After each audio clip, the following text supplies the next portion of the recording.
Je m'appelle Hakim El Kadiri et je suis le créateur de la société LK Watch & Co. Je suis accompagné de Fabien Langenegger qui va se présenter lui-même. Alors, je suis archéologue dendrochronologue. Je travaille à l'Office d'archéologie du canton de Neuchâtel. Et puis, je m'occupe principalement du laboratoire de dendrochronologie. C'est un laboratoire qui expertise le bois. Et puis, de tout ce qui est patrimoine immergé. Donc, tout notre patrimoine qui est enseveli sous l'eau.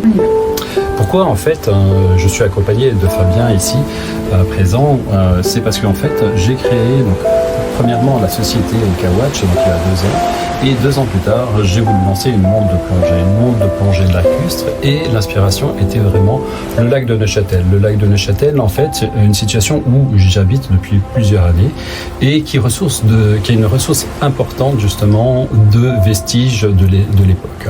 On a eu les Romains, on a eu les Celtes, on a eu les précurseurs aussi justement de la Suisse, qui étaient les gens qui habitaient dans les palafites, qui étaient des palafites, on appelle ça des palafites.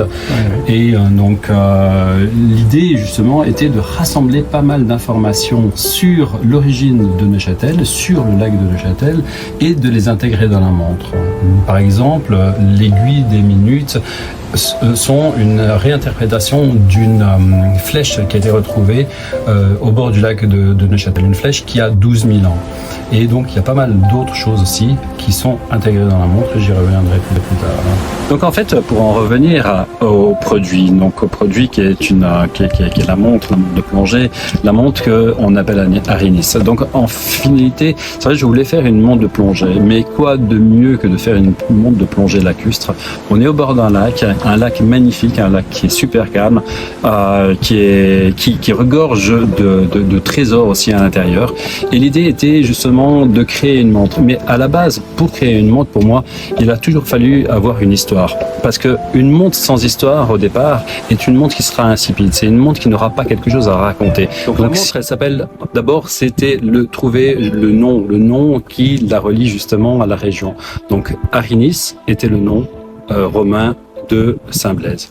On habite au bord d'un lac. Il y a des poissons dans le lac, des poissons de lac. J'ai pas voulu mettre, justement, comme pour la plupart des marques, des poissons méchants avec des grandes dents et des grands sabres. L'idée était de prendre justement une reconnaissance avec des poissons de lac, des poissons qui sont, qu'on va trouver justement dans ces eaux.